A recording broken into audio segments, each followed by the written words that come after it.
Without logic. All over इंडियामध्ये 210 जागा आहेत, पण ऑल ओव्हर इंडियामध्ये विचार करत असताना, या रिक्रुटमेंटचा विचार करत असताना म्हणजे कोणतीही बँक आरबीआय कडून ज्या रेटने पैसा घेते, ज्या रेटने पैसा घेते, त्या रेटला तुम्हाला fish breed, classification of fish breed बरोबर आहे का? म्हणजे गोड्या पाण्यात राहणारे मासे असतील, खाऱ्या पाण्यात राहणारे मासे असतील, एकंदरीत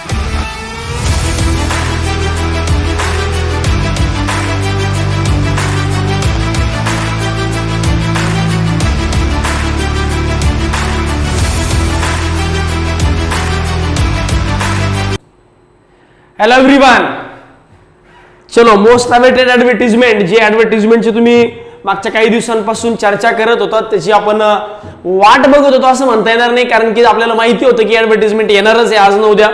फक्त आपण ज्या गोष्टीची आतुरतेने वाट बघत होतो की नेमक्या वॅकन्सीज किती येतील, तर ओव्हरऑल IBPS क्लर्कच्या या वॅकन्सीज मधून आता हे एकदम क्रिस्टल क्लिअर झालं की IBPS POच्या, IBPS SOच्या यावर्षी सुद्धा जम्बो वॅकन्सीज येणार. सर तुम्ही असं कसं काय म्हणू शकता? बघा मागच्या वर्षी सुद्धा जर तुम्ही रिक्रुटमेंट बघितली तर जवळजवळ 882 जागांची इनिशियल रिक्रुटमेंट होती IBPS ची, आणि जेव्हा रिक्रुटमेंट फायनल झाली तेव्हा मी जस्ट आता IBPSच्या वेबसाईटवर, ऑथेंटिक वेबसाईटवर चेक केलं, 49 पेजेस आहेत आणि प्रत्येक पेजेसवर अराउंड 30च्या आसपास असे 50 गुणिले 30 म्हणजे 1500 मायनस 100-200 मागे पुढे, म्हणजे जवळपास 1300-1400 जागा ज्या आहेत या मागच्या वर्षी IBPS ने फक्त क्लरिकलच्या भरल्या, फक्त महाराष्ट्रासाठी. मग याचा अर्थ असा आहे की जसं मागच्या वर्षीची रिक्रुटमेंट जम्बो होती तशी यावर्षीची ही रिक्रुटमेंट ही जम्बो असण्याचे खूप मोठे चान्सेस होते. आणि नॉर्मली याची सुरुवात होते कुठल्याही IBPSच्या पहिल्या नोटिफिकेशन पासून. आजपर्यंतचा असा ट्रेंड होता की दरवर्षी पहिल्यांदा IBPS POची ऍडव्हर्टिजमेंट यायची, त्यानंतर IBPS क्लर्कची ऍडव्हर्टिजमेंट आणि त्यानंतर IBPS SOची ऍडव्हर्टिजमेंट. पण यावर्षी थोडासा ट्रेंड बदलला. यावर्षी पहिली ऍडव्हर्टिजमेंट IBPS क्लर्कची आली, पुढची IBPSची POची ऍडव्हर्टिजमेंट येणं अपेक्षित आहे, आणि सगळ्यात शेवटी IBPS SOची ऍडव्हर्टिजमेंट येईल. याच्यामध्ये सगळ्यात जास्त फायदा तो होईल ऍग्रिकल्चर ग्रॅज्युएट्सचा, इंजिनिअरिंग वाल्या मुलांचा. का? कारण की आजपर्यंत असं व्हायचं की नेहमी IBPS क्लर्क आणि IBPS SOची एक्झाम ओव्हरलॅप व्हायची. यावर्षी पहिल्यांदा असं घडतंय की IBPS SO येईपर्यंत PO क्लर्क या सगळ्यांची सिलेक्शन प्रोसेस ऑलमोस्ट संपलेली असेल. त्यामुळं यावर्षी IBPS SO ची तयारी करणारा जो मुलगा आहे म्हणजे ऍग्रिकल्चर ग्रॅज्युएट, याला जनरल बँकिंगची एक्झाम आणि सोबत सोबत AFOची एक्झाम एकदम निवांतपणे देता येतील. ठीक आहे. तर एनिवे 800+ जागांची रिक्रुटमेंट यावर्षी सुद्धा आली आहे. त्यानंतर वॅकन्सीजची जर माहितीच तुम्हाला बघायची असेल तर बऱ्यापैकी वॅकन्सीज ज्या आहेत या मोठ्या मोठ्या बँकांनी काढल्या, काही बँकांच्या कमी वॅकन्सीज आहेत.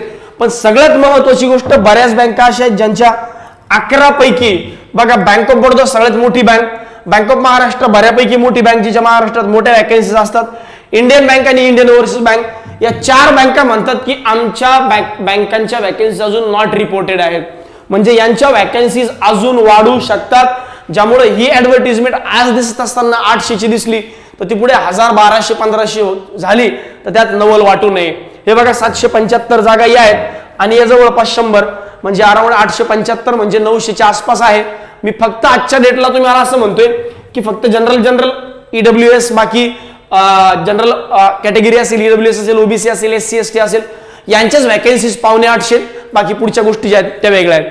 बर, तर ओव्हरऑल आजच्या सेशनमध्ये आपण IBPS क्लर्क बद्दल एकदम डिटेलमध्ये जाणून घेऊयात. आजच्या व्हिडिओमध्ये ही पूर्ण इन्फॉर्मेशन मी तुम्हाला देणार आहे. एकदम व्यवस्थित पद्धतीने इन्फॉर्मेशन समजून घ्या, ऐकून घ्या. काही कॉमन मिस्टेक्स किंवा कॉमन डाऊट जे आहेत या व्हिडिओच्या शेवटी मी डिस्कस करणार आहे. कारण बरेचदा नेहमी मुलांचे जे फोन येतात की सर असं झालं, असा प्रॉब्लेम आला पेमेंटचा, फेल्युअरचा, मग ते जे कॉमन डाऊट्स आहेत ते आजच्या सेशनमध्ये मी शेवटचे 5 ते 10 मिनिटं डिस्कस करणार आहे. तर व्हिडिओ शेवटपर्यंत बघा. सगळ्यात महत्वाचं, दुसरी महत्वाची गोष्ट, IBPS ची ऍडव्हर्टिजमेंट आली बघा 6 वाजता आणि आता ऑलमोस्ट 7:30 वाजता आहे. पुढच्या 1.5 तासामध्ये सगळं प्रिपरेशन करून पुढच्या 8 वाजेपर्यंत हा व्हिडिओ तुमच्यापर्यंत पोहोचणार आहे. म्हणजे अराउंड ऍडव्हर्टिजमेंट नंतर मॅक्सिमम 1.5 ते 2 तासामध्ये हा व्हिडिओ तुमच्यापर्यंत विथ प्रिपरेशन करून पोहोचवतोय. त्यामुळं या एफर्ट्सचे जे काय म्हणतात त्याला एक क्रेडिट जे आहे हे ऑफकोर्स टीम सारथीला मिळालं पाहिजे. सारथी एज्युकेशनला मिळालं पाहिजे. त्यामुळं ओव्हरऑल या व्हिडिओला लाईक आणि शेअर करायला डेफिनेटली विसरू नका. ठीक आहे, तर स्टार्ट करूया वॅकन्सीज पासून. यावर्षी सुद्धा मागच्या वर्षी सारख्या जम्बो वॅकन्सीज क्लरिकलच्या आहेत. Same to same vacancies IBPS SO आणि IBPS PO मध्ये मागच्या वर्षी सारखे जम्बो वॅकन्सीज आपण एक्सपेक्ट करू शकतो. ठीक आहे, तो एनिवे स्टार्ट करूया. बघा, वॅकन्सीज बद्दल मी तुम्हाला बोललो. त्यानंतर पुढचा मुद्दा येतो इलिजिबिलिटी. कोण कोण या परीक्षेसाठी इलिजिबल आहे? बघा, कोण कोण इलिजिबल आहे. एज्युकेशनल क्वालिफिकेशन, जे लोकांचं ग्रॅज्युएशन पूर्ण झालंय किंवा होईल किती तारखेपर्यंत? 31 जुलै 2022 पर्यंत. 31 जुलै 2022 पर्यंत ज्या लोकांचं ग्रॅज्युएशन पूर्ण होईल असे लोक या एक्झाम साठी इलिजिबल आहेत.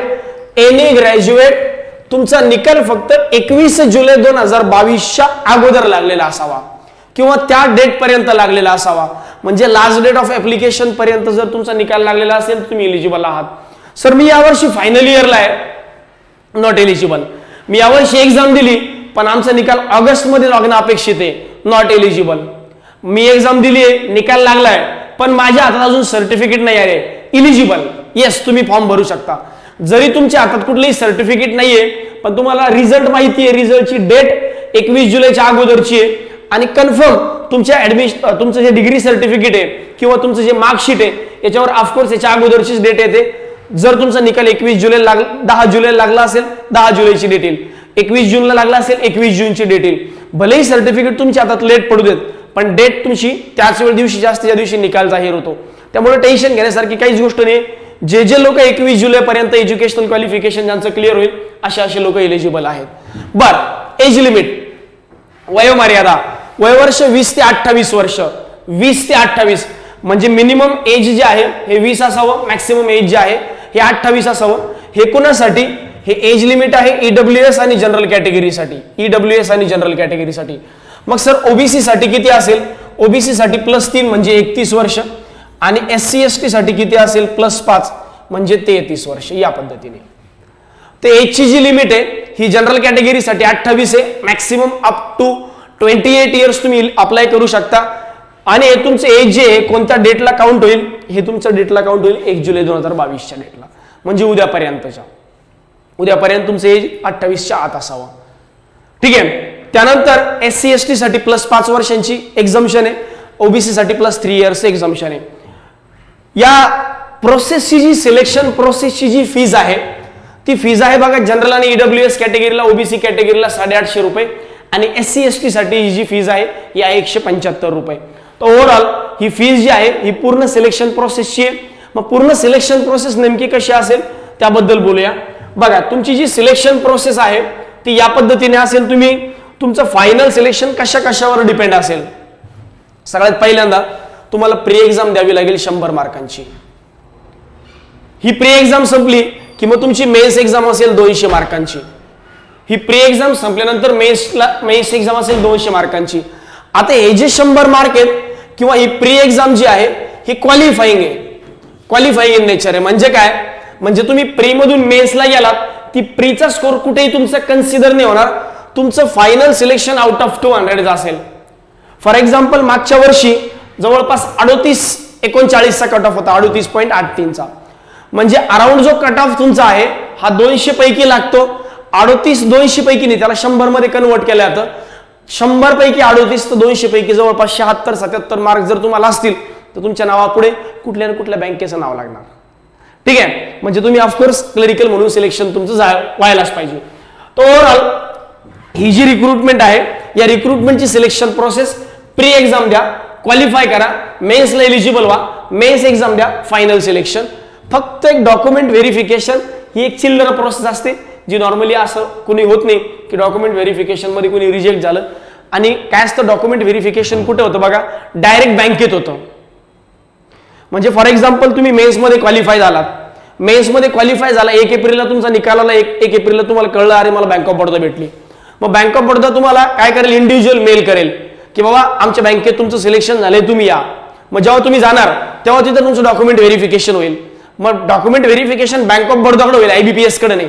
त्यामुळे फायदा कसा आहे की एखादं डॉक्युमेंट कमी जास्त जरी असलं तरी बँक ऑफ बडोदा तुम्हाला थोडासा वेळ देते.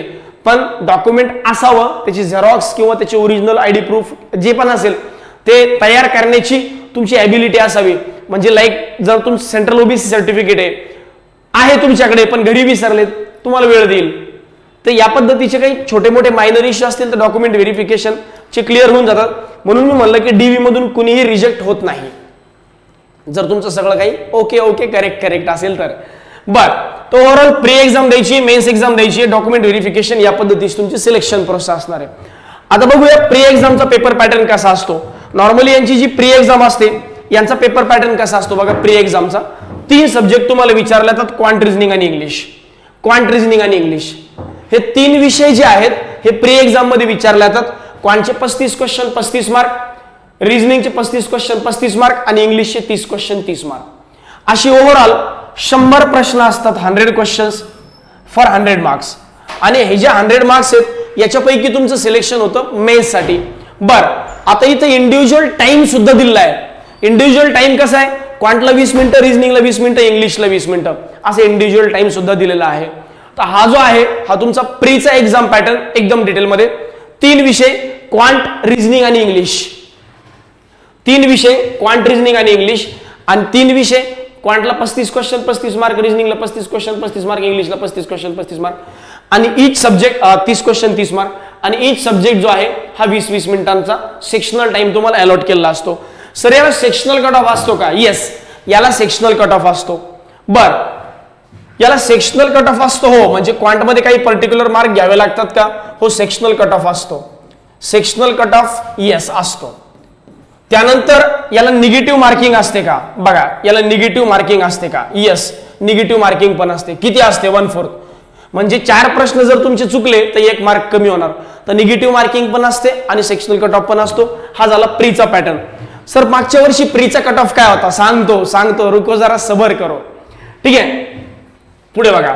मेन्सचा जो पेपर पॅटर्न आहे तो या पद्धतीने असतो. क्वांटचे 50 प्रश्न 50 मार्क, क्वांटचे 50 क्वेश्चन 50 मार्क, रिझनिंगचे 50 क्वेश्चन 60 मार्क, इंग्लिशचे 40 क्वेश्चन 40 मार्क आणि जीएचे 50 क्वेश्चन 50 मार्क. ओव्हरऑल 4 सब्जेक्ट या ठिकाणी आपल्याला विचारले जातात. 4 सब्जेक्ट बघा. 4 सब्जेक्ट कुठले कुठले आहेत? क्वांट, रिझनिंग, इंग्लिश आणि जीए. क्वांट, रिझनिंग, इंग्लिश आणि जीए. ठीक आहे. आता मार्क्सचं डिस्ट्रीब्युशन कसं आहे? क्वांटचे 50 क्वेश्चन 50 मार्क, रिझनिंगचे 50 क्वेश्चन 60 मार्क. कारण इथं कम्प्युटर पण ऍडेड असतं पण नॉर्मली विचारत नाहीत. कम्प्युटर हा जो सब्जेक्ट आहे जरी तुम्हाला नोटिफिकेशन दिलं असेल तर कम्प्युटरचे क्वेश्चन नाही विचारत. 50 क्वेश्चन 60 मार्क. इंग्लिश मात्र 40 क्वेश्चन 40 मार्क आणि जीए जे आहे हे 50 क्वेश्चन 50 मार्क. इकडे सुद्धा सेक्शनल टायमिंग आहे. क्वांट रिझनिंगला 45 मिनिटांचा वेळ आहे, जीए आणि इंग्लिशला 35 मिनिटांचा वेळ आहे. क्वांट रिझनिंगला 45 मिनिटांचा वेळ आहे आणि जीए आणि इंग्लिशला 35 मिनिटांचा वेळ आहे. सेक्शनल टायमिंग आहे. इथं सेक्शनल कट ऑफ असतो? येस असतो. सेक्शनल कट ऑफ इथंही असतो. इकडे निगेटिव्ह मार्किंग असते? येस असते. 1/4 निगेटिव्ह मार्किंग इकडे सुद्धा असते. त्यामुळे जो क्रायटेरिया तिकडे तो सेम क्रायटेरिया इकडे सुद्धा आहे, निगेटिव्ह मार्किंगचा आणि सेक्शनल कट ऑफचा. सर नेमका सेक्शनल कट ऑफ कसं डिसाईड करतात? बघा, हा सेक्शनल कट ऑफ कसा डिसाईड करतात याबद्दल म्हणण्यापेक्षा तुम्ही सेक्शनल कट ऑफचा कधीच विचार करू नका. कारण तसंही IBPS क्लर्क मध्ये नॉर्मली सेक्शनल कट ऑफ पेक्षा ओव्हरऑल कट ऑफचा विचार केला कधी पण चांगला. टार्गेट थोडंसं मोठं ठेवलं आणि नॉर्मली सेक्शनल कट ऑफ खूप लोकांचे उडतच नाहीत. कट ऑफ जे आहेत हे ओव्हरऑल उडतात. फार जे लोक फेल होतील त्यांचे 1-2 मार्काने 0.5 मार्काने आजपर्यंतचा अनुभव असा आहे. सेक्शनल कट ऑफ फार रेअरली बऱ्याच जणांचा निघून जातो, म्हणजे रेअरली उडतो सेक्शनल कट ऑफ. आणि सेक्शनल कट ऑफचा विचार जर तुम्ही केला तर मग याचा अर्थ तुमचे विचार लिमिटेड होत आहेत, तुम्ही स्कोर्स नाही करू शकणार एक्झाम मध्ये. त्यामुळे ओव्हरऑल मी असंच तुम्हाला सजेस्ट करेल की तुम्ही सेक्शनल कट ऑफचा नाही ओव्हरऑल कट ऑफचा विचार करा. ठीक आहे. तर या पद्धतीने आहे मेन्सचा पेपर पॅटर्न. आता येऊया कट ऑफ वरती. बघा मागच्या वर्षीचे कट ऑफ काय होते. हे जे कट ऑफ आहेत हे आहे 2021-22 ची प्रोसेस. 2021-22 ची जी प्रोसेस आहे तिचा हा कट ऑफ आहे. बघा मागच्या वर्षी जी प्री एक्झाम झाली होती तिचा कट ऑफ किती होता? 70.25 चा. म्हणजे IBPS क्लर्कचा कट ऑफ जो आहे हा आहे 100 पैकी. आता मी 100 मार्कांची जी एक्झाम सांगितली ना तुम्हाला त्यापैकी 70 मार्कांचा कट ऑफ. आता याच्यामध्ये पण नॉर्मलायझेशन खूप प्रमाणात होतं. नॉर्मलायझेशन म्हणजे काय असतं सर, याच्याबद्दल मी तुम्हाला डिटेल पुढे बोललंच एखाद्या सेशनमध्ये म्हणा किंवा ओव्हरऑल बॅचेसमध्ये बोलेल. पण नॉर्मलायझेशन फ्रेशर्सवाल्यांना माहीत नाही, त्यांच्यासाठी सांगतो की ॲक्युरसीनुसार तुमचे मार्क्स वाढत असतात. बरेचदा काय होतं, एखादा मुलगा क्वांटचे फॉर एक्झाम्पल 35 पैकी 25 क्वेश्चन सॉल्व्ह करतो ॲक्युरेट आणि त्याला मार्क येतात 28. त्याने अटेम्प्ट तर 25 केलेला असतो 35 पैकी, पण त्याला मार्क 28 येतात. त्याच्या मागचं कारण असं की त्याने ते ॲक्युरेट अटेम्प्ट केलेले असतात. त्यामुळं ओव्हरऑल हा नंबर जरी तुम्हाला छोटा मोठा काही दिसत असला त्याचा निगेटिव्ह विचार करू नका, बिंदास तुम्ही तुमचं काम करा. बरं, जसं मी ऑलरेडी सांगितलं की मेन्सचा जो कट ऑफ आहे हा आउट ऑफ 200 लावतात पर्सेंटाईल मध्ये, 34.38चा कट ऑफ आहे. म्हणजे जवळजवळ 69.5चा हा कट ऑफ आहे. 69.5चा 69.5 कशाला, 34 2 68 आणि 1 म्हणजे 68.5चा कट ऑफ आहे, 69 मॅक्सिमम. आता हे जे 69 आहे ना, हे आउट ऑफ किती आहे 200, तसं 100 पैकी 34 तर 200 पैकी किती, म्हणजे 200 पैकी तुम्हाला फक्त 69 मार्क जर तुम्ही मागच्या वर्षी घेतले असते एखाद्या विद्यार्थ्याने, तर त्याच्या नावापुढे आज कुठल्या ना कुठल्या बँकेत ॲज अ क्लर्क म्हणून सिलेक्शन झाल्याचा शिक्कामोर्तब झाला असता. ठीक आहे. तर ओव्हरऑल मेन्स जर तुम्ही पाहिलं तर प्रीमध्ये जास्त मारामारी त्या मानाने मेन्सपेक्षा, कारण मेन्सची डिफिकल्टी लेवल आणि मेन्सचा टायमिंग, सेक्शनल टायमिंग वगैरे भरपूर असतं. त्यामुळे मेन्स बऱ्यापैकी लोक क्वालिफाय होतात. इव्हन मी तुम्हाला असे बरेच एक्झाम्पल दाखवतो की जे लोक मागच्या वर्षी पहिल्यांदा क्लर्कला प्रीला क्वालिफाय झाले, पहिल्यांदाच मेन्सला सिलेक्शन होऊन पण चालले गेले. कारण प्री क्वालिफाय होण्यापेक्षा मेन्स क्वालिफाय होणं कधीही सोपं आहे. प्रीमध्ये जास्त मारामारी असते. प्री म्हणजे सरपंचाचं इलेक्शन आहे, मेन्स म्हणजे खासदारकीचं इलेक्शन आहे. इन शॉर्ट हे लक्षात ठेवा. ठीक आहे. तर ओव्हरऑल या टाईपचा जो मागच्या वर्षीचा कट ऑफ होता या पद्धतीचा. आता इम्पॉर्टंट डेट्सवर येऊया. बघा इम्पॉर्टंट डेट्स कुठल्या कुठल्या डेट महत्वाच्या आहेत. हे ऍप्लिकेशन जे आहे हे 1 तारखेपासून चालू होणार आहे 21 तारखेपर्यंत, म्हणजे 20 दिवस तुम्हाला ऍप्लिकेशन भरायला मिळणार आहे. शेवटच्या तारखेची कुणीही वाट बघू नका आणि पहिल्याच दिवशी कुणीही पेमेंट करू नका. तुम्ही काय करा, आज तुम्ही ऍप्लिकेशन करा, कधीही म्हणतोय मी तुम्हाला, आज तुम्ही ऑनलाईन अप्लाय करा, इन्फॉर्मेशन भरून ठेवा, ऑनलाईन अप्लाय करा. मी का म्हणतोय बघा, याचा अनुभव मी तुम्हाला सांगतो. बऱ्याच मुलांचे जे फोन येतात आम्हाला आणि त्यांचा प्रॉब्लेम जो होतो, सर डेट ऑफ बर्थ चुकली, कॅटेगरीज टाकताना चुकली, पेमेंट तर झालं, वडिलांच्या नावाची स्पेलिंग चुकली, ईमेल आयडी चुकला, SMS येईना, असे जे मुलांचे फीडबॅक येतात किंवा डाऊट्स येतात, तर याचा प्रॉब्लेम असा आहे की मुलं काय करतात, एकदा एका बैठकीत एकदा फॉर्म भरायला काढला की शेवटपर्यंत भरून टाक. प्लीज असं करू नका.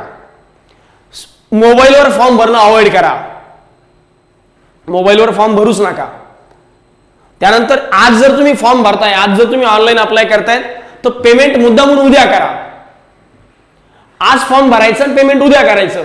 म्हणजे काही चुका राहून गेल्या असतील, काय करायचं, आज फॉर्म भरायचा, फॉर्मचा प्रिव्ह्यू घ्यायचा. ठीक आहे. फॉर्मचा प्रिव्ह्यू घ्यायचा, त्याची हे घ्यायची, प्रिंट घ्यायची, एक दिवस व्यवस्थित सगळा फॉर्म चेक करून घ्यायचा. वडिलांचं नाव व्यवस्थित आहे का, आईचं नाव बरोबर टाकलंय का, आपल्या नावात काही स्पेलिंग मिस्टेक झाली का, ईमेल आयडी मध्ये काही चुकलंय का, मोबाईल नंबर कुठे चुकलाय का, कॅटेगरी बरोबर टाकली का, डेट ऑफ बर्थ बरोबर मेन्शन केली का, ही पूर्ण इन्फॉर्मेशन जी आहे ही एका दिवशी व्यवस्थित चेक करून घ्यायची आणि मग दुसऱ्या दिवशी पेमेंट करायचं. कारण पेमेंट ही लास्टची प्रोसेस असते. त्यामुळे सगळ्यात महत्वाचं पुन्हा सांगतोय की आज फॉर्म भरा आणि पेमेंट जे आहे हे उद्या करा. नीट समजून घ्या. अशी माहिती मी तुम्हाला सांगतोय जी तुम्हाला कुठेही भेटणार नाही. ठीक आहे. आता overall last date of application 21 जुलै 2022. त्यानंतर आता एक प्री एक्झाम कंडक्ट ट्रेनिंग काय असतं सर, बघा नॉर्मली जे OBC SC ST कॅटेगरीचे कॅन्डिडेट असतात यांना केंद्र सरकार फ्रीमध्ये कोचिंग देतं. 7 ते 8 दिवसात अख्खा बैंकिंग सीखो, 8 दिन में पूरा बैंकिंग सीखे, बैंकिंग की पढ़ाई करे पूरे 8 दिन में. तर हे 8 दिवसात तसं काही शक्य होत नाही, पण यांचे कॉन्ट्रॅक्ट असतात हे घेतात. याला जाणं कंपल्सरी नाही. सर आम्ही यस करावं की नो करावं, तुम्हाला यस करायचं यस करा, नो करायचं नो करा. यस केलं तरी जायचे, जाणं कंपल्सरी नाही, नो केलं तर काही प्रॉब्लेमच नाही. ठीक आहे. बरं, त्यानंतर प्री एक्झाम जी आहे ही कधी होणार आहे, सप्टेंबर 2022. याच्या डेट्स आपल्याला ऑलरेडी IBPS ने दिलेल्या होत्या. याच्या डेट ज्या आहेत हे आपल्याला ऑलरेडी IBPS ने दिल्या आणि त्या डेटला कन्फर्म एक्झाम होईल. कुठे एक्झाम पोस्टपोन प्रीपोन काहीच प्रश्न नाही. त्यानंतर प्रीचा जो निकाल आहे, प्रीचा निकाल हा सप्टेंबरमध्ये इमिडिएटली लागेल आणि इमिडिएटली मेन्सची एक्झाम जी आहे ही ऑक्टोबरमध्ये होईल. ऑक्टोबरमध्ये मेन्सची एक्झाम होईल. म्हणजे within time span of 2 month pre आणि मेन्स होऊन जाणार आहे. प्री आणि मेन्स 2च महिन्यात, सप्टेंबरमध्ये प्री, ऑक्टोबरमध्ये मेन्स, तुम्ही रिकामे, मोकळे तुम्ही लगेच. IBPS PO ऑक्टोबरमध्ये प्री, नोव्हेंबरमध्ये मेन्स, तुम्ही रिकामे, डिसेंबरमध्ये SOची एक्झामची तयारी करायला. त्यामुळे ओव्हरऑल यावर्षी जर तुम्ही बघितलं तर खूप चांगली अपॉर्च्युनिटी ऍग्रिकल्चरच्या ग्रॅज्युएटच्या मुलांना आहे, हे मी तुम्हाला डेफिनेटली सांगेल. आणि फायनल रिझल्ट 1 एप्रिल तुमच्या हातात 2023 ला तुमच्या नावासमोर बँकेचं नाव. तर ही एकदम फास्ट सिलेक्शन प्रोसेस आहे आणि हे करू शकतं फक्त IBPS, हे फक्त IBPS करू शकतं. त्यामुळं ओव्हरऑल पुढचे काही दिवस जे हे खूप क्रुशल आहे. जरा जोर लावा, आपली प्रायोरिटी डिसाईड करा, डिस्ट्रॅक्ट अजिबात होऊ नका. थोडंसं मी म्हणेल की नेहमी सांगतो की स्वतःला थोडंसं आयसोलेट करा. पुढचे 6-7 महिने कशाला, पुढचे डिसेंबर एंड किंवा जानेवारीपर्यंत थोडेसे आयुष्यातील तुमच्या क्रुशल टाइम आहे. त्या टायमिंगमध्ये अजिबात कुणालाही वेळ देऊ नका. स्वतःला वेळ द्या, स्वतःच्या करिअरवर फोकस करा. बस त्यानंतर मग तुम्हाला आयुष्यात पैसेच पैसे, मजाही मजा. बाबू भैया पैसाही पैसा आनेवाला आहे असं म्हणलं तरी चालेल. ठीक आहे, बरं पुढे जाऊया. आता नॉर्मली जेव्हा तुम्ही फॉर्म भरता बँकेचा, हा जेव्हा फॉर्म भरताना तुम्हाला विचारतील बँक प्रेफरन्सेस काय असतं. जेव्हा तुम्ही अप्लाय करता, आता अप्लाय करण्याच्या अगोदर, ऍप्लिकेशन फॉर्म भरण्याच्या अगोदर तुम्ही काय काय तयार करून ठेवायचं. सिग्नेचर, फोटो दोन्ही स्कॅन करून ठेवा. दोन्हीला स्कॅन करून ठेवा. हे स्कॅन करून तुम्हाला अपलोड करायचे असतात. त्यानंतर तुमचे रिझल्टची डेट जी आहे ही सोबत घेऊन ठेवा.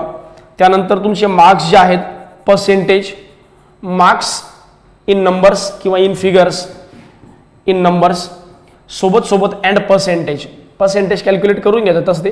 म्हणजे तुम्हाला कितीपैकी किती मार्क पडले हे सगळं लिहून घ्या. तुम्हाला काय तुमचं ID प्रूफवर जशी इन्फॉर्मेशन आहे, नावाची माहिती जशी दिली ती सेम टू सेम माहिती इकडे टाका. आणि हे फॉर्म भरताना हे अगोदर तयार करून ठेवा, रेडी करून ठेवा. त्यानंतर तुम्हाला एक डिक्लेरेशन, एक अजून सिग्नेचर सोबत थंब स्कॅन करून ठेवा. हाताचा ठसा, लेफ्ट हँड थंब इम्प्रेशन असतं, लेफ्ट हँडचा थंब जो आहे त्याचं इम्प्रेशन स्कॅन करून ठेवा. त्यानंतर सेल्फ डिक्लेरेशन नावाचा एक प्रकार आहे. सेल्फ डिक्लेरेशन आपल्या क्लासच्या टेलिग्राम चॅनलवर सेल्फ डिक्लेरेशन आपण टाकून देऊया. सेल्फ डिक्लेरेशन जे आहे हे पण लिहून ठेवा, याला पण स्कॅन करून ठेवा. सेल्फ डिक्लेरेशन असतं, सेल्फ डिक्लेरेशनच्या खाली थंब द्यावा लागतो. सेल्फ डिक्लेरेशन लिहून ठेवा स्वतःच्या पेपर पेनने, हाताने. हे सेल्फ डिक्लेरेशन जे आहे हे ब्लॅक पेननेच लिहावं लागतं असं त्यांचं म्हणणं आहे. तर ब्लॅक पेननेच लिहा. सर आमच्याकडून चुकून ब्ल्यू पेनने झालं, एवढं काही मॅटर करत नाही, टेन्शन घेऊ नका. ठीक आहे. ओव्हरऑल फॉर्म भरताना शेवटचा हे असं तुम्हाला कॉलम की बँक प्रेफरन्सेस द्या. बँक प्रेफरन्सेस म्हणजे कुठल्या बँकेला तुम्हाला पहिला प्रेफरन्स द्यायचा आहे, कुठल्या बँकेला तुम्हाला दुसरा प्रेफरन्स द्यायचा आहे, या पद्धतीने. हे बघा बँक प्रेफरन्सेस तुम्हाला इथं दिसत आहेत. बँक प्रेफरन्सेस जे आहेत हे तुम्हाला दिसत आहे. हे बँक प्रेफरन्सेस जे आहेत हे आम्ही सजेस्ट करतोय सारथीतर्फे. आता हे कशाच्या बेसिसवर तुम्ही सजेस्ट करताय सर? बघा मी मुद्दामून बँक अशा निवडल्या. सुरुवातीच्या काही बँक ज्या आहेत, या 5-6 बँक ज्या आहेत, या बँकांचं नाव मोठं आहे. ठीक आहे, इवन बँक ऑफ बडोदा पर्यंत बँकांचं नाव मोठं आहे. आता central bank of India, bank of India या तशा पाहिलं तर प्रायव्हेटायझेशनच्या फेजमध्ये आहे असं म्हणतात. पण आता तेवढी रिस्क आपल्याला घ्यावी लागेल आणि प्रेफरन्सेस कसे ना कसे टाकावे लागतील. बघा युनियन बँकेच्या चांगल्या जागा आहेत, कॅनरा बँकेच्या कमी आहेत, पंजाब नॅशनल बँक अजून जागा नाही आहेत, bank of Maharashtra not reported आहे, bank of Baroda not reported आहे. पण तरी पण मी या बँका वरती टाकण्यामागचं रिझन काय की मागच्या काही दिवसामध्ये या बँका प्रॉफिट मेकिंग बँक आहेत. आणि बँक जर मर्ज झाल्या तर ऍटलिस्ट या बँका मर्ज होण्याचे चान्सेस कमी आहेत, यांच्यामध्ये दुसऱ्या बँका येतील. ठीक आहे, त्यामुळं ओव्हरऑल बँकिंग प्रेफरन्स देताना मुद्दामून थोडासा असा दिलाय मी तुम्हाला. तुमच्या हिशोबाने तुम्ही थोडंफार ऍडजस्टमेंट, तुम्हाला असं वाटतं की नाही सर मी सोलापूरचा आहे आणि आमच्या गावातला बँक ऑफ इंडिया खूप जास्त आहे, म्हणजे आमच्याकडे लीड बँक आहे सोलापूर, तर मला असं वाटतं की मला माझ्या जिल्ह्यात पोस्टिंग मिळेल तर मी पहिले बँक ऑफ इंडिया टाकतो. येस तुम्ही टाकू शकता. बँक ऑफ महाराष्ट्र ही जालन्यामध्ये लीड बँक आहे. मग तुम्हाला असं वाटतं की उद्या भविष्यात यार मला जालन्यातच जॉब करायचा आहे, मग तुम्ही पहिल्यांदा बँक ऑफ महाराष्ट्र पण टाकू शकता. आता हे तुमचा प्रेफरन्स राहिला की तुम्हाला कसं द्यायचे. पण ओव्हरऑल एक बँकांचं ब्रँड नेम, त्यानंतर बँकांच्या फॅसिलिटीज आणि बँकांच्या वॅकन्सीज, बँकांचं नेटवर्क, या हिशोबाने मी असा प्रेफरन्सेस तुम्हाला दिलाय. बाकी तुम्ही तुमच्या हिशोबाने पाहिजे तर चेंजेस करू शकता. मी तुम्हाला असं सजेस्ट करेल की या पद्धतीने 11 बँकांचा जो प्रेफरन्स आहे तो या पद्धतीने द्या. बाकी या खालीवर, या खालच्या 5-6 बँका खालीवर झाल्या तरी चालतात, पण पहिल्या 4-5 बँका ऍटलिस्ट माझ्या हिशोबाने द्याच. का द्या? कारण की मुद्दामून या बँकांमध्ये जे चान्सेस आहेत मर्ज होण्याचे किंवा प्रायव्हेटाईज होण्याचे हे थोडेसे लेस बनतात, कारण प्रॉफिट मेकिंग बँक आहे. इवन बँक ऑफ महाराष्ट्र सुद्धा मागच्या एका वर्षामध्ये highest profit making bank in India nationalise बँकांपैकी. वेगवेगळे 16 पॅरामीटर्स पैकी जवळजवळ 10 ते 12 पॅरामीटर्सवर बँक ऑफ महाराष्ट्र हायेस्ट आहे ऑल अक्रॉस इंडियामध्ये. त्यामुळं ओव्हरऑल बँक ऑफ महाराष्ट्र हे प्रेफरन्स देणं चांगलं ठरेल पहिल्या 1-2 नंबरमध्ये सुद्धा. ठीक आहे, पण त्यातल्या त्यात union bank of India, bank of India, आता युनियन बँक ऑफ इंडियामध्ये ऑलरेडी बँका मर्ज झालेल्या आहेत, बँक ऑफ बडोदामध्ये ऑलरेडी बँक ऑफ इंडिया बँका मर्ज झालेल्या आहेत. त्यामुळे यांचं कसं आहे की यांचा एक फायदा असा आहे की यांचा मर्ज होण्याचे किंवा प्रायव्हेट होण्याचे चान्सेस आता कमी आहेत. ठीक आहे, तर या पद्धती झाला बँकांचा प्रेफरन्सेस. बाकी आता थोडेसे कॉमन एरर्स किंवा कॉमन डाऊट जे आहेत, जे नेहमी मुलांचे कॉल मेसेज या रिगार्डिंग येत असतात, त्या संदर्भात थोडे 5-10 मिनिटं चर्चा करूया. बघा, लक्ष द्या, हे काही कॉमन क्वेश्चन्स आहेत, कॉमन डाऊट्स आहेत, जे नेहमी मलाही फोन येतात, सगळ्यांनाच फोन येतात. आणि सोबत असं आहे की नॉर्मली फार छोटे डाऊट असतात, पण मुलांना भीती वाटते. जसं तुम्हाला फॉर्म भरताना विचारलं जातं की तुम्ही मागच्या वेळेस अप्लाय केलं होतं का. जर तुम्ही अप्लाय केला असेल तर बिनधास्त यस लिहा. जरी तुम्ही प्री क्वालिफाय झाला असाल किंवा नसताल, तुम्ही बिनधास्त यस लिहा. हा, जर तुम्ही अप्लायच केलं नसेल तर ऑफकोर्स नो लिहायचंय. पण बऱ्याच जणांना काय वाटतं की इथं मेन्सचा प्रेफरन्स विचारला जातो किंवा मेन्सचा अटेम्प्ट विचारला जातो. नाही, इथं मेन्सचा अटेम्प्ट नाही, इथं प्रीचाच अटेम्प्ट विचारला जातो. ठीक आहे, त्यानंतर जर तुम्ही मागच्या वर्षी अप्लाय केला असेल, जरी तुम्ही प्री क्वालिफाय झाले नसाल तरी तुम्ही यस करून टाका. नंबर ऑफ अटेम्प्ट, आता SBI ला कसं आहे, पीओला 4 अटेम्प्ट असतात जनरल कॅटेगरीच्या मुलांना. तर बरेचदा मुलांना काय वाटतं की इकडे नंबर ऑफ अटेम्प्ट आहे, मग आम्ही नंबर ऑफ अटेम्प्ट किती टाकावे. अरे काही फरक पडत नाही, इकडे नंबर ऑफ अटेम्प्टच नाहीये. IBPS चे जे नॅशनलाइज बँकांचे एक्झाम हे आहेत, रिक्रुटमेंट आहेत, याच्यामध्ये एजची लिमिट आहे, याच्यामध्ये एजची लिमिट आहे, याच्यामध्ये कुठेही अटेम्प्टची लिमिट नाहीये. म्हणजे तुम्ही किती वेळेस परीक्षा द्यावी याची लिमिट नाहीये. तुमचा एज जोपर्यंत संपत नाही तोपर्यंत तुम्ही कितीही वेळेस परीक्षा देऊ शकता. त्यामुळे रिसेंटली अप्लाय केलंय का, येस अप्लाय केला असेल मागच्या वेळेस तर येस टाका, नो केलं नसेल तर नो टाका. नंबर ऑफ अटेम्प्ट बिनधास्त, जेवढे 2 दिले असेल 2, 3 झाले असेल 3. त्यानंतर आता महत्वाचं काय, मी तुम्हाला अगोदर पण सांगितलं की इकडे ना एकदा पेमेंट झाल्यावर there is no option for editing. एकदा फॉर्म भरणं झाला की नंतर मग फॉर्म भरायला पर्याय नाही किंवा एडिट करायला पर्याय नाही. मग जर तुम्हाला फॉर्म भरायचा असेल तर दुसरा फॉर्म भरावा लागेल आणि तुमचे पुन्हा पैसे जातील 850 रुपये. त्यामुळे मी याला पर्याय काय सांगितला, आज फॉर्म भरायचा, पूर्ण माहिती भरून ठेवायची, पेमेंट करायचं नाही. जोपर्यंत पेमेंट होत नाही तोपर्यंत तुमचा फॉर्म ऍक्सेप्ट होत नाही. आणि असे तुम्ही 50 फॉर्म भरले तरी काही फरक पडत नाही. सेम ईमेल आयडी सेम मोबाईलवरून सुद्धा, सेम ईमेल आयडी सेम मोबाईलवरून सुद्धा तुम्ही 50 जरी फॉर्म भरले तर काही फरक पडत नाही, जोपर्यंत तुम्ही पेमेंट करत नाही. मग ज्या फॉर्मचं तुम्ही पेमेंट केलं तो फॉर्म ऍक्सेप्ट होणार. आणि मी एक काय म्हणतोय, हे मी तुम्हाला इन्स्ट्रक्शन का देतोय, बरेचदा काय होतं, मुलांच्या नावात एरर येऊन जाते, डेट ऑफ बर्थ मध्ये एरर येऊन जाते, घाई गडबडीत कॅटेगरीत एरर येऊन जाते. नंतर कळतं अरे जिथं वडिलांचं नाव टाकायचं तिथं चुकून आजोबांचं नाव टाकलं गेलं, जिथं आईचं नाव टाकायचं तिथं आजोबांचं नाव टाकलं. मग इथं मुलं पॅनिक. बरं, त्याने काहीच होत नाही. एरर मध्ये कुठं बघा, कुठं फॉर्म जो आहे कुठं चुकू नये, कॅटेगरी अजिबात चुकू नये, कॅटेगरी प्रॉपरच लिहिली गेली पाहिजे. त्यानंतर date of year of birth अजिबात चुकू नये. ठीक आहे, त्या तुम्हाला जर सांगितलंय 1990 ते 2022 पर्यंत तुमचा जन्म असावा या दरम्यान, तर तुम्ही 1990च्या मागे आणि 2022च्या पुढचं घेऊ नये. बाकी कुठलंही घेतलं चालतं, तसं होतच नाही. नॉर्मली तुम्ही कॅटेगरी सिलेक्ट केली की तुम्हाला तेवढीच इयर दिसतात. ठीक आहे, त्यामुळे काही टेन्शन घेऊ नका. पण मी म्हणेल ती चुकायला स्कोपच का ठेवता. आज फॉर्म भरा, पेमेंट करू नका. आणि पेमेंट जी आहे हे उद्या करा. आज एक फॉर्मची प्रिंट काढा, छानपैकी त्याला व्यवस्थित बघा, आमच्या सारख्याला आणून दाखवा, तुमच्या मित्रांमध्ये डिस्कस करा, बघा माझा फॉर्म भरलाय. कारण काय होतं, आपली चूक आपल्यापेक्षा समोरच्या लवकर दिसते आणि एकदा हे दिसलं की मग ते एडिट करायला पर्याय राहतो आणि मग दुसरा फॉर्म भरता येतो, असंही करता येतं. आणि मग शेवटी पेमेंट करून टाकायचं. लास्ट डेटची वाट बघू नका, पेमेंट फेल होतात. जर चुकून एखादं पेमेंट फेल झालं तर बिनधास्त दुसरं पेमेंट करा. पहिले पैसे थोड्या दिवसात वापस येऊन जातात, कुणाचेही पैसे बुडत नाहीत, सगळ्यांचे पैसे IBPS रिफंड करतं. आपण काय विचार करतो, अरे यार माझे पैसे पण नाही आले तर होऊन जाईल सक्सेस. जर पेमेंट सक्सेस नाही झालं तर त्या 850 रुपयाचा विषय सोडून द्या. सगळ्यात मोठा फटका बसतो, 1 वर्ष इयर डाऊन होऊन जातो किंवा 1 वर्ष वाया जातं. तुम्ही एवढी मेहनत केलेली असते 800-850 रुपयासाठी, एवढी मोठी रिस्क घेऊ नका. पुन्हा पेमेंट करून द्या, तुमचे पैसे वापस येऊन जातील. मल्टिपल ऍप्लिकेशन, सर मी एकापेक्षा जास्त फॉर्म भरले चालतं का. मी म्हणतो 50 फॉर्म भरा, काही प्रॉब्लेम नाही. कितीही ऍप्लिकेशन करा, काही प्रॉब्लेम नाही. सर मी 2 फॉर्म भरले आणि दोघांचे पेमेंट सक्सेसफुल झाले, पहिला दुसरा, माझा कोणता फॉर्म ऍक्सेप्ट होणार. लास्ट वाला भरलेला फॉर्म ऍक्सेप्ट होणार. जो शेवटी फॉर्म तुम्ही भरला तो तुमचा फॉर्म ऍक्सेप्ट होणार, पहिला फॉर्म ऑटोमॅटिकली रिजेक्ट होऊन जातो. पहिला फॉर्म जो आहे हा ऑटोमॅटिकली रिजेक्ट होऊन जातो. ठीक आहे. त्यानंतर सिग्नेचर आणि फोटो. बरेचदा काय होतं, मुलं फोटो सिग्नेचर अपलोड करतात पण फोटो एवढा बारीकसा घेऊन जातो किंवा सिग्नेचर अपलोड काय असते माहितीये का, तेवढी साईज आहे बघा. तुम्हाला काय करतात ते फोटोची साईज देतात. फोटोची जी साईज आहे ही असते बघा 20 ते 50 KB दरम्यान, 20 to 50 KB दरम्यान, या दरम्यान तुमची साईज असते. आता काय होतं बरेचदा 20 ते 50 KB दरम्यान जेव्हा तुमची साईज येते तर या साईजमध्ये तुम्ही एखादा पेपर जरी स्कॅन करून अपलोड केला तो अपलोड होऊन जातो. एखादा पेपर जरी स्कॅन करून अपलोड केला तो अपलोड होऊन जातो. मग ते तुमचा फोटो असेल किंवा दुसऱ्याचा असेल किंवा कोणाचाही असेल काही फरक पडत नाही. ठीक आहे. तर ओव्हरऑल असं होतं बरेचदा.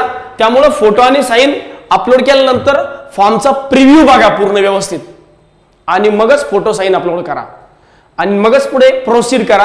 कारण की जर फोटो बारीक आला, साईन दिसेनासे असेल, ब्लर असेल, तुम्हाला परीक्षेला बसू दिले जात नाही आणि तुम्ही काहीच नाही करू शकत. IBPS ला तुम्ही कुठे चॅलेंज नाही करू शकत. ठीक आहे. त्यामुळे फोटो आणि साईन बद्दल थोडंसं प्रॉपरली लक्ष द्या. डिक्लेरेशन फॉर्मॅट यावर अगोदरच सांगितलं की I hereby declare that this this this this एक असा एक छोटासा 2-3 ओळींचा एक फॉर्मॅट असतो. तो फॉर्मॅट तुम्हाला सेल्फ रिटर्न म्हणजे हाताने लिहून द्यावा लागतो. स्कॅन करून तो पण अपलोड करावा लागतो, थंब अपलोड करावा लागतो.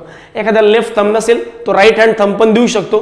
एखाद्याला दोन्ही थंब नसेल तो एखादं कुठलंही बोर्ड देऊ शकतो. काही प्रॉब्लेम नाही. असं काही कंपल्सरी नाही की लेफ्ट थंब द्यावं. असेल तर द्या, नसेल तर काही एवढं टेन्शन घेऊ नका. राईट द्या किंवा दुसऱ्या कुठल्या बोटाचंही देऊ शकता. निगेटिव्ह मार्किंग ऑलरेडी बोललो. यस, निगेटिव्ह मार्किंग असते. कॅटेगरी सर्टिफिकेट व्हॅलिडिटी मी याबद्दल खूपदा नेहमी सांगतो की दरवर्षी कॅटेगरी सर्टिफिकेट रिन्युअल चालू ठेवलं पाहिजे. कुणी ओबीसी कॅटेगरीच्या मुलांनी सेंट्रल ओबीसी सर्टिफिकेट आणि ईडब्ल्यूएसच्या कॅटेगरीच्या मुलांनी ईडब्ल्यूएस सर्टिफिकेट रेग्युलरली रिन्यू करत राहा. 1 एप्रिल नंतर कंटिन्युअस रेग्युलर रिन्यू करत राहिलं तर काय होतं, काही ऑर्गनायझेशन असतात ज्यांना ऍप्लिकेशन डेटच्या अगोदरचं सर्टिफिकेट लागतं, काही ऑर्गनायझेशन असतात त्यांना करंटचं सर्टिफिकेट लागतं.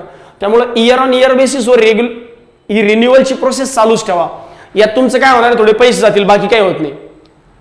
सेंट्रल ओबीसी काय भानगड आहे? सेंट्रल ओबीसी असं असतं की स्टेटमध्ये एखादा विद्यार्थी NTD category, for example NTD, मग तो NTD मधला विद्यार्थी महाराष्ट्रामध्ये NTD कॅटेगरी आहे, केंद्रात NTD कॅटेगरी नाही. केंद्रामध्ये एवढ्याच कॅटेगरी फक्त कुठल्या, जनरल, ओबीसी, EWS, ST आणि SC एवढ्या कॅटेगरीज आहेत. मग यापैकी या 5 पैकी कुठल्या तरी कॅटेगरीत तर NTD कॅन्डिडेट जो आहे हा ओबीसी कॅटेगरीत जातो. सेंट्रल गव्हर्नमेंट तो ओबीसी कॅटेगरीमध्ये ओळखला जातो. मग त्याला हे प्रूफ द्यावं लागतं की आमच्या राज्यात NTD कॅटेगरी ही आम्हाला ओबीसी मध्ये टाकलंय, तर याचं राज्याने सर्टिफिकेट द्यावं सेंट्रलच्या नावाने.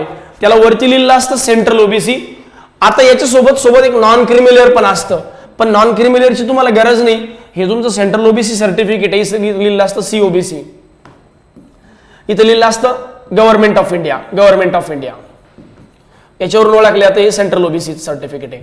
आणि इथे एक नॉन क्रिमिलियरचा क्लॉज दिलेला असतो, he or she does not belong to non creamy layer section. Non creamy layer सेक्शनचा एक क्लॉज दिलेला असतो. तर या पद्धतीने हे सर्टिफिकेट तुम्हाला सगळीकडे कामाला येतं. ठीक आहे. त्यामुळे जनरल ओबीसी आणि EWS कॅटेगरीच्या मुलाने रेग्युलरली हे सर्टिफिकेट रिन्यू करत राहावं. फॉर्म भरताना सर्टिफिकेट लागतं का हा कॉमन डाऊट आहे. अप्लाय करताना सर्टिफिकेट लागतं का? अजिबात नाही. फॉर्म भरताना कुठलंही सर्टिफिकेट लागत नाही. तुमच्याकडे आज जरी सर्टिफिकेट नसेल पण भविष्यात ते निघणार असेल, तुम्ही फॉर्म भरू शकता, टेन्शन घेऊ नका. ठीक आहे. बरं, बाकी ओव्हरऑल जे पण डाऊट्स आहेत ते मी माझ्या पद्धतीने पूर्ण करण्याचा प्रयत्न केला. तरीही तुम्हाला याच्याशी रिलेटेड काहीही डाऊट्स असले तुम्ही मला कधीही कॉल करू शकता.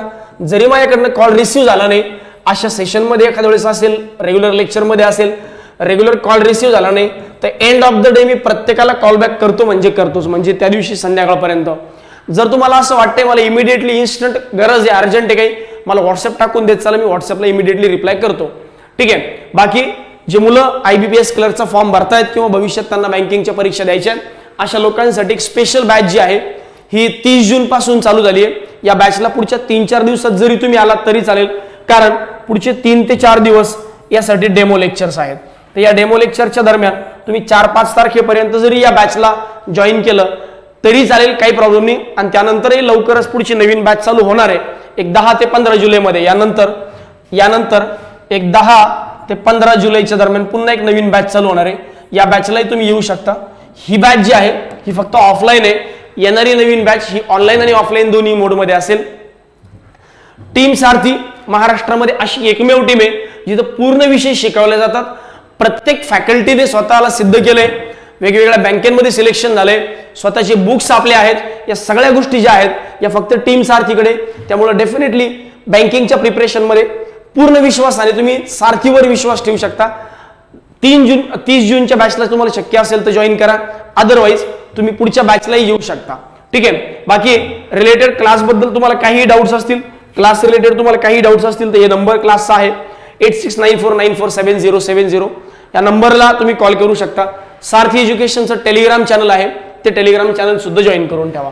ठीक आहे. बाकी पुढचे असे सेशन जे आहेत हे रेग्युलरली अपडेट मिळवण्यासाठी सारथी एज्युकेशनचं टेलिग्राम चॅनल आणि यूट्यूब चॅनल दोघांनाही सबस्क्राईब करून ठेवा. भेटूयात पुढच्या सेशनमध्ये. एन्जॉय करा, शांततेने फॉर्म भरा आणि प्रत्येकाने फॉर्म भरा. जरी तुम्ही बॅच नवीन जॉईन केली असेल तरी प्रत्येकाने फॉर्म भरावा. ठीक आहे. चलो, thank you very much and bye bye.